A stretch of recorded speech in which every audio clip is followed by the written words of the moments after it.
Today we've got a crazy entitled parent story of parents treating a hotel as a daycare. We'll get into that in a bit, but first, my mom has claimed the spare room in our house as her room. She doesn't actually stay here much, but I freaking hate it. We've always had this weird power struggle over my home and her staying there. I really don't think she's trying to be cute, but trying to establish her power over me by stomping my boundaries. She's only stayed over a couple of times, we don't live in the same city, and I've corrected her each time she refers to it as hers. I say, it's not your room, it's the guest room. I kinda thought we were past the song and dance, as the previous to last time she stayed she didn't say it, so I let my guard down, stupidly. Then the latest time she stayed over, as I was carrying her things into the room for the night, she quickly mutters, "It is my room, isn't it? Nobody else has stayed in here." It caught me by surprise, so I didn't correct her this time. And besides me and my husband, it technically is true, but that doesn't mean that she has ownership over it either. Then just yesterday, she asked me if she could stay over later this week. As I'm checking my calendar, she slips in a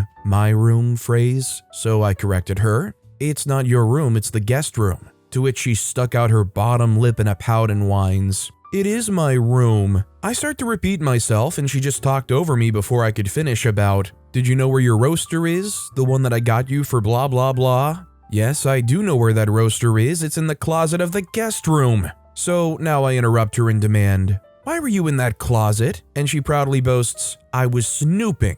I actually don't really care that she went in there, but the way she proudly boasted about it really rubbed me the wrong way. And given the timing of it, it felt a lot like she was trying to hold more power over me when I was trying to establish my own boundaries. I will absolutely be telling her in no uncertain terms will she be calling it her room again. If she does, it will be the last time she stays in it, but I just wanted to rant about it. I definitely think with people like this, you have to be very clear about your boundaries and be unrelenting, because they're going to wear you down and push you over otherwise. There's just no other way. Honestly, it sounds like the kind of person that isn't even going to let down that fight. Also, hi, I'm Steven, and if you guys enjoy these stories of entitled parents, why not hit those like and subscribe buttons down below? That said, our next story is, my narcissist mom blames me for not going to her birthday party. I'm sick of it. I live with my parents. Yesterday, my mother had her birthday party, but I didn't want to go because I've been distancing myself from her because of her behavior toward me. I made up an excuse not to go and left the house before the guests arrived because I knew she was going to manipulate me by pressuring me in front of them to go to the party and make me look bad in public, as she always does. Today, we argued because she accused me of behaving badly yesterday. I explained that I didn't want to go because we currently have a distant relationship. If we become close again, she'll hurt me like she's done in the past, so I'm just protecting myself. She became angry, yelled at me, I could sense her pain, and sarcastically claimed that I had never caused her any suffering and had never harmed her since I was a child. She also said that if she was really a bad mother, she wouldn't have given me all the things I have and never did anything for me. I calmly explained to her that we had talked about this years ago, but nothing has changed since then, and she never paid attention. I also said that I didn't criticize her parenting skills, and I appreciated the gifts she gave me, even the ones I didn't ask for. But the way she treats me makes me unhappy. She was upset and suggested we visit a therapist to check our relationship's health and see if her actions were hurting me as much as I thought. I told her that she is the one who should go to a psychologist, that I've been telling her this for years and that she would not and has never listened to me. She attacked me, saying that I was the one who should go, indirectly implying that I was crazy, telling me that I was wrong and that I was the one who would never listen. I told her we had different points of view and that she wanted me to think like her, but I wouldn't. And she attacked me, saying that I was the one who wanted everyone to think like me and that I was the one who didn't listen, that I was wrong. And she threatened me, saying that from now on she knew what she had to do and that there'd be a before and an after. She usually takes action when we argue, from refusing to speak to me for days to denying me anything, like clothes or help with a need or even threatening to throw me out of the house. I should point out that I've had scholarships both this year and last. I'm finishing my college career, and thanks to that, she pays me almost nothing except for food at home. I'm going to apply for a job this week because I don't want to be financially dependent on her, but I still feel pretty bad. She makes me feel guilty and conflicted, struggling with my own thoughts, as if my point of view was wrong. On the other hand, I've been seeing a psychologist for the past few years and have been working on my relationship with my mother, realizing that she's a narcissistic person who, in the words of my psychologist, has psychologically abused me and invalidated me as a person since I was a child. I mean, it's really interesting that she offered to go to something with OP. Honestly, that's a lot more than most entitled parents in a situation like this would do. That said, they're definitely kind of still propping this up on it being OP's fault. It's almost a backhanded suggestion because they suggest going and getting it checked out by a therapist, but then also saying, so we can fix all the problems you're creating. Our next story is, my father wants me to do a 500-mile trip whenever he feels like it. 37-year-old male. Some years ago, my stepmother pressured my father, 77, into moving to a new city, her hometown, which is 500 miles from the place I live. He gave in. At first, I was surprised since he usually is very intrusive with me, but I didn't know what he had in mind. Since then, it's been the same old crap every year. Father asks me to go to the new city to spend a few days with him and my stepmother, which I do twice a year. Then, a few weeks after the second time, he pesters me for another trip to his new home, and arguments arise after I said no. Right now, I've just refused the third trip of the year, which would have been Christmas Eve in Father's new house with just him and my stepmother.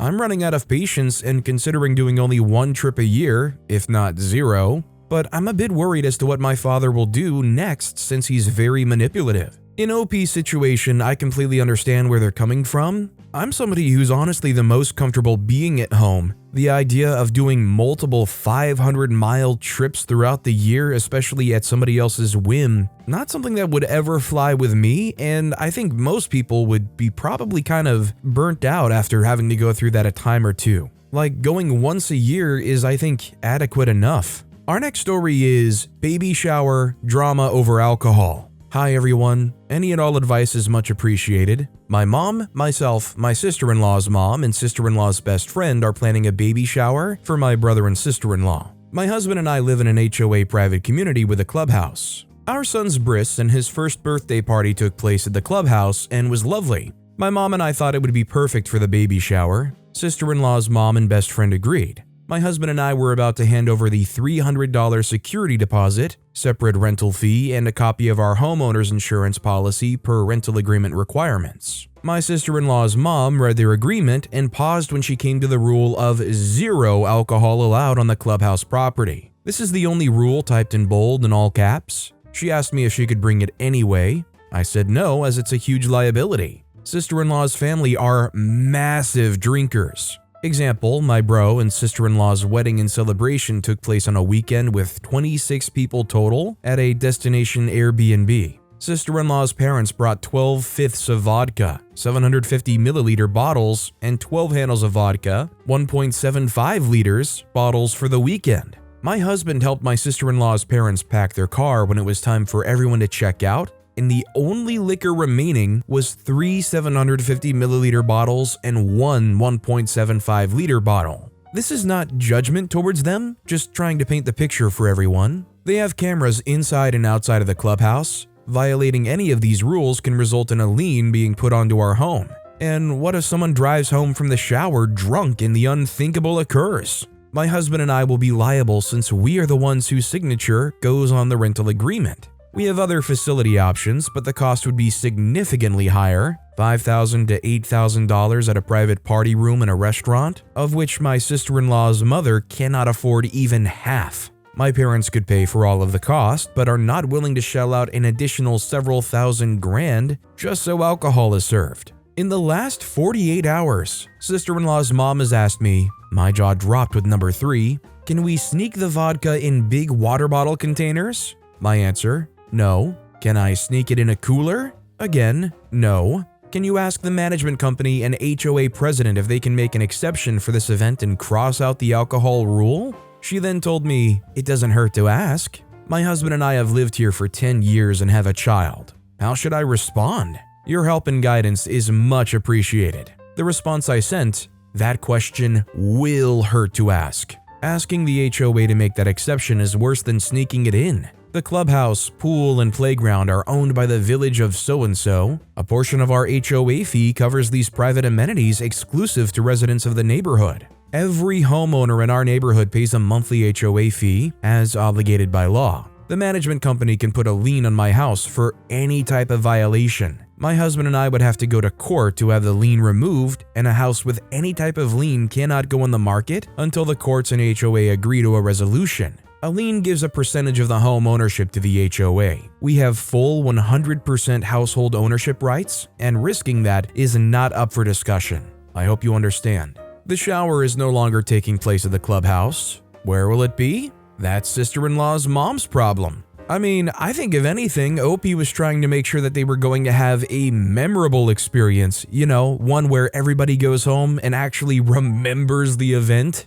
I can't blame them for looking out for themselves and everybody when there's a family of heavy drinkers that probably would cause more headaches than good memories. Our next story is, my grandma is so entitled. I don't know if this counts, but she is technically a parent. So for context, my family and I have been living with my grandma for the past 7-ish years. We also provide literally everything: food, toiletries, bills, almost everything. Also, this is more so just a big compilation of all the entitled moments I can think of at this point. We'll call her Entitled Grandma. My family has always hated my entitled grandma for many reasons. I used to basically live with her, and I would stay at her house as much as possible. She brainwashed me and manipulated me into saying stuff, how horrible my mom is and how I should stay with her. I didn't realize until I was around 8 or 9, so I started hating her too. Not only did she do this, she ordered us around to do everything. She only kept us around to do things for her. And whenever she lost all her money from gambling, she would find anything and everything to get mad about.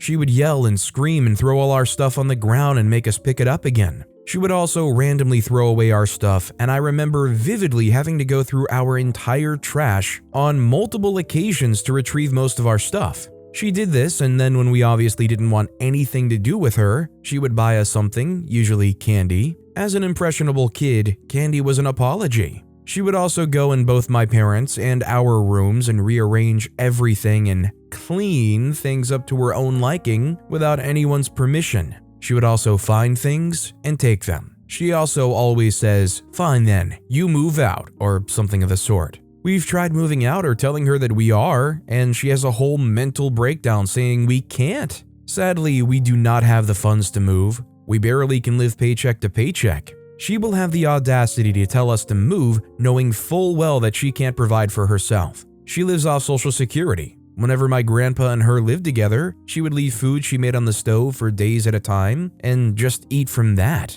She always drinks diet sodas and never water. I've never seen her wash her hands either. She is physically capable of taking care of herself, especially since she's able to rearrange and move everyone's furniture. She also has a gambling addiction and spends all of her money on that. And she's been told by all her family that it's wrong and gross how she lived. Her house was so infested with roaches. I'm talking 70% of her house was roaches. She's also a clean freak, ironically. The way she lived was disgusting. This isn't a case of her being old and not being able to take care of herself. She's just very dumb. Her house was clean and she isn't a hoarder, she just leaves so much food out. She doesn't understand you can't leave heated up food on the stove all night and for weeks at a time and continue to eat. She would sometimes leave dairy products out too and continue to eat from them. So many gross things. As we get older, we don't let her try her power trips to try to get us caught up. We would usually ignore her antics and still do.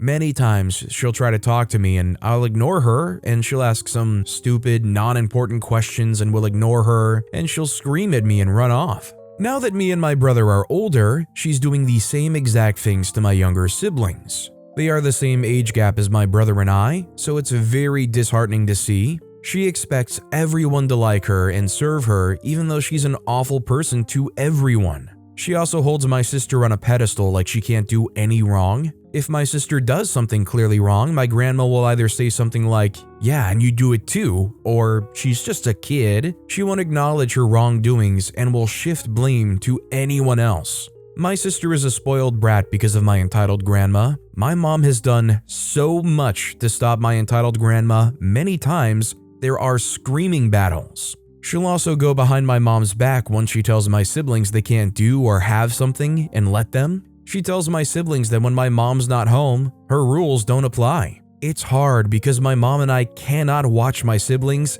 and my grandma. It's so freaking annoying. Don't even get me started on when we're in public. She is so rude to every single customer service person or worker. She always yells at them or gives some kind of remark, even if they give the best service ever. There have been so many times she berates and belittles them right in front of everyone and proceeds to laugh and isn't embarrassed by any of it. Also, she cuts in line all of the time. Literally, she will just go to the front of the line. Whenever she's asking for a worker, she'll be so disrespectful and yell things like, "Hey you," or just point at them or just yell for them to come over there. She has zero respect for strangers, but yet expects the utmost respect from them. She also tried many times to lie to them and scream that they got an order wrong or overcharged or something, to the point they get fed up and give her what she wants. She always invites herself anytime we go somewhere. She gets all upset and mad if she isn't included in intimate planning between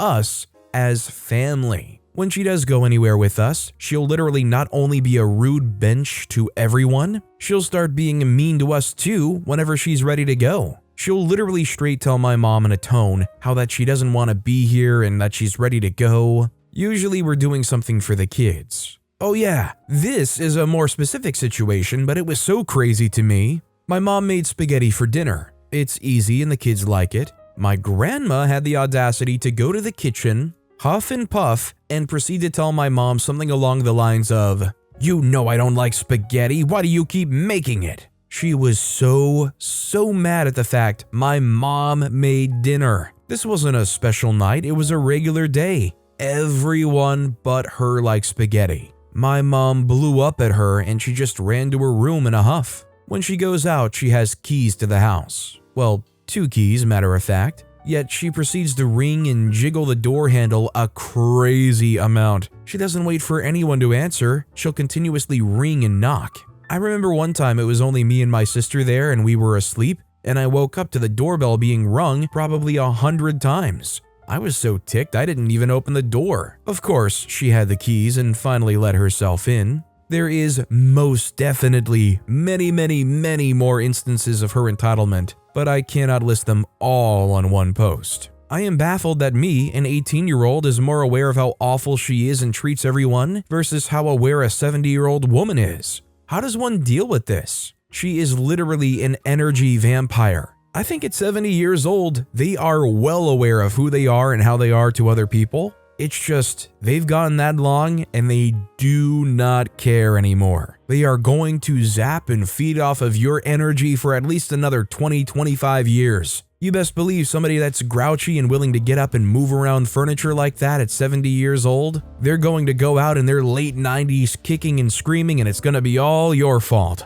Our next story is, my parents stole my bike. This happened 5 years ago and it was just so weird and stupid I feel like sharing. I had this high quality bike which had a broken tire since my friends borrowed it. I had just divorced from my wife and the bike was locked in our house yard. As you may understand, the next 5 months I really didn't have time to think about my bike. Our divorce had children included, so my mind was pretty scattered. Eventually I remember my bike and went there to get it back. I was surprised when I didn't see it anywhere and asked my ex-wife had she moved it inside to storage. She told me my mom and stepdad came and picked it up. I was a little bit confused since mom didn't inform me about this and decided to call her. It went like this. I said, "Hi mom, I heard you have my bike?"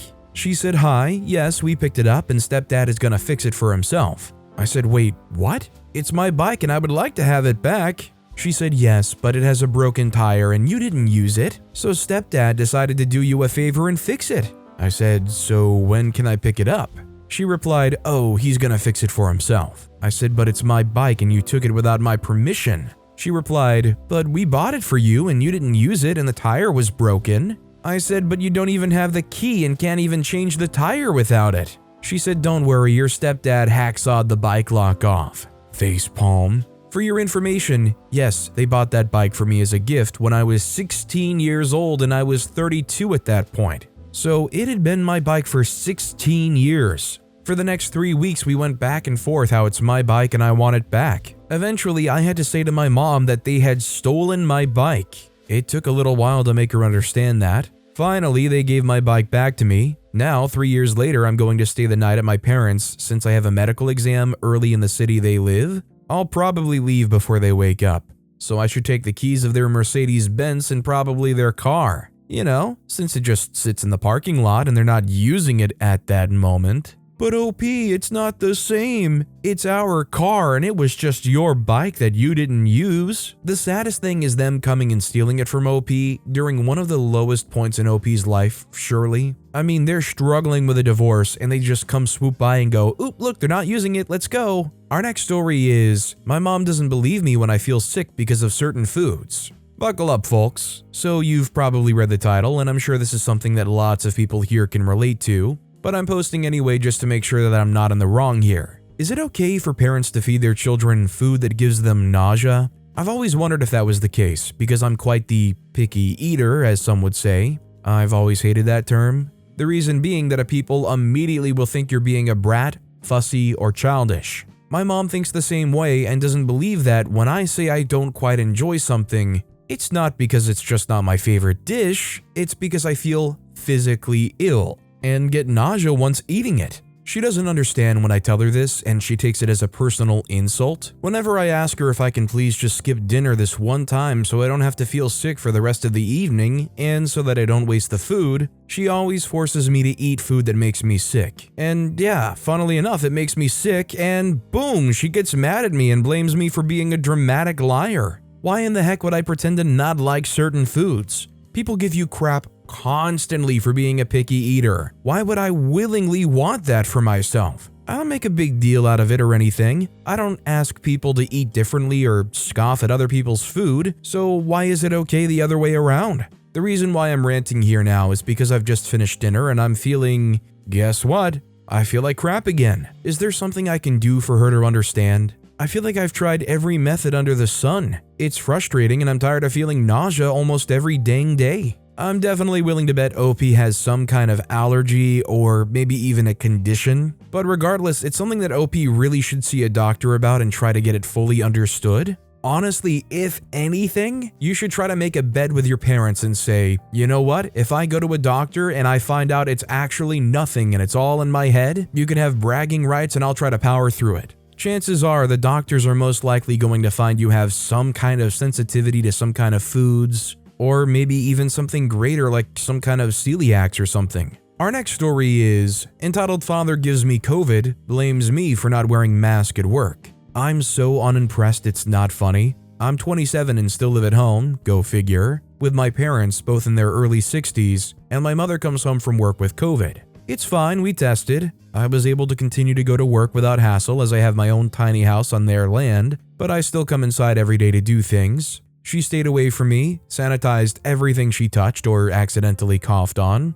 I was fine. My father gets it, asked me to pick up masks for him when he goes out. He's semi-retired and sleeps until 3 p.m. every day, so I got him masks to wear around the house and sanitizer so mom can recover and I don't get sick. This man has done nothing. He's gone everywhere I have been, coughing without covering his mouth, not wearing a mask, not sanitizing anything he touches, and I get sick. I work outside 8 hours a day. I'm away from the house sometimes longer than 12 hours a day to get to and from work. It's now summer and I don't get paid leave from work for being sick, and I definitely can't afford taking time off because of it. So what does he do? Tells me to suck it up.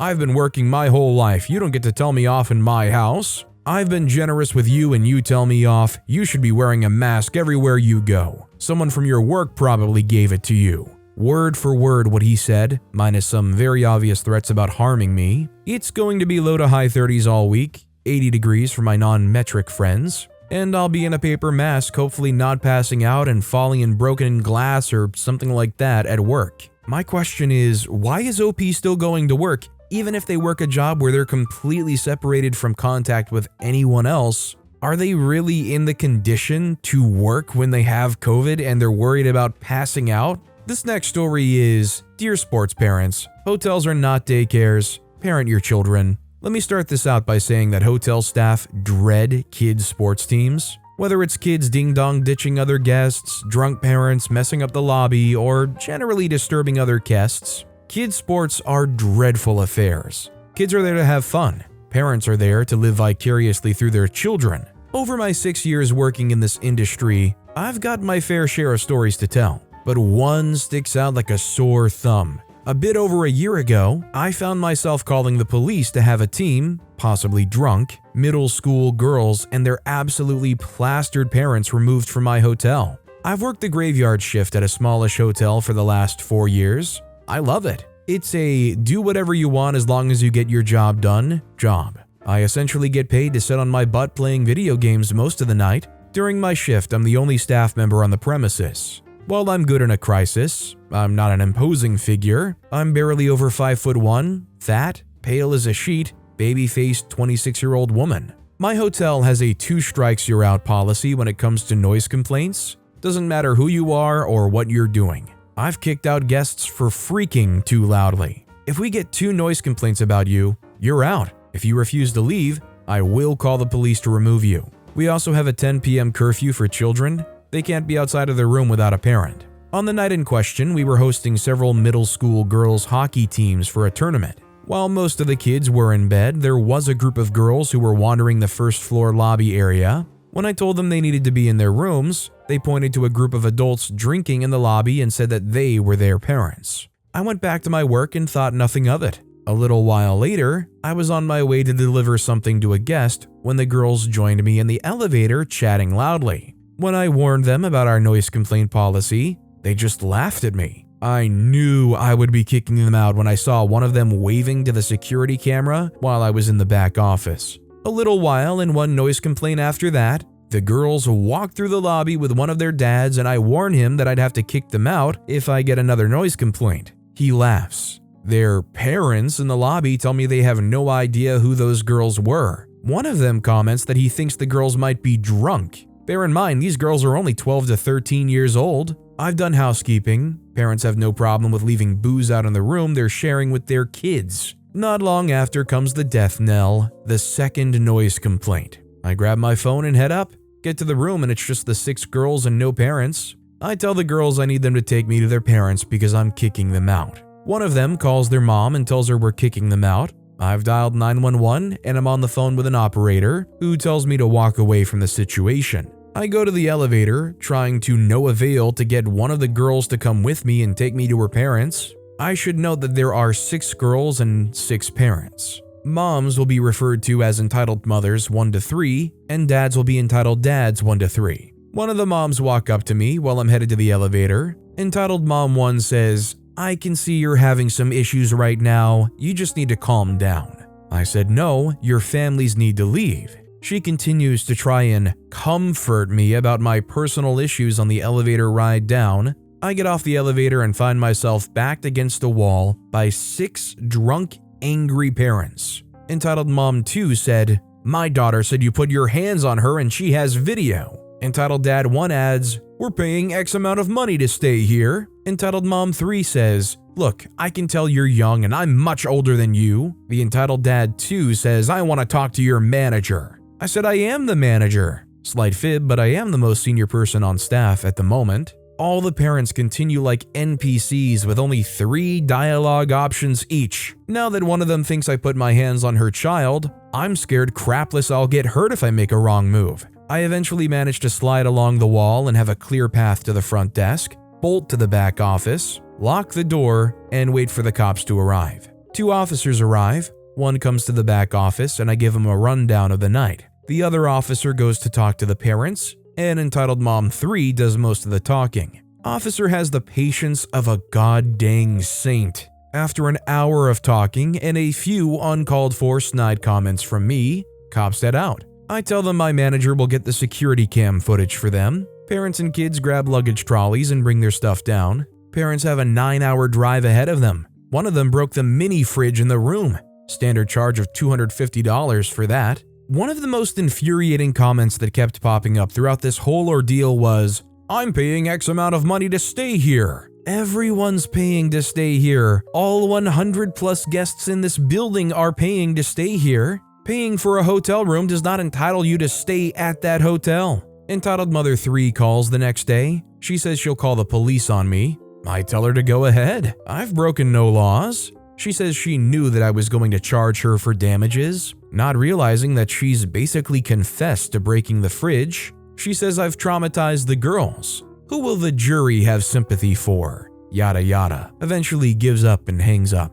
I love them trying to weasel out of that charge at the very end. What will the jury think? As if this kind of thing would go to a court that would even have a jury. Is this not a case that would be open and shut or classified as small enough that it wouldn't even go to some kind of jury deliberation? Like they're having these depictions of this great case with a very expensive lawyer in a very fancy suit, pointing to these crying children over there saying, look what this man's done. Might as well stand up there and say you're calling the broken mini fridge as your next witness. But with that being said, that's all the time we have for today. Now, if you want to hear another crazy entitled parent story, check out that video on the left. Or if you missed my latest video, check out that video on the right.